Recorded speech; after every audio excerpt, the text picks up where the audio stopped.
ምግቡን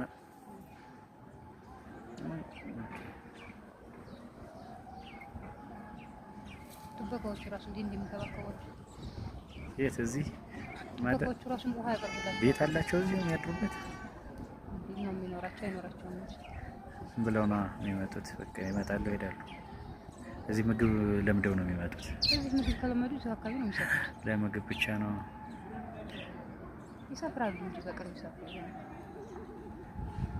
ነው።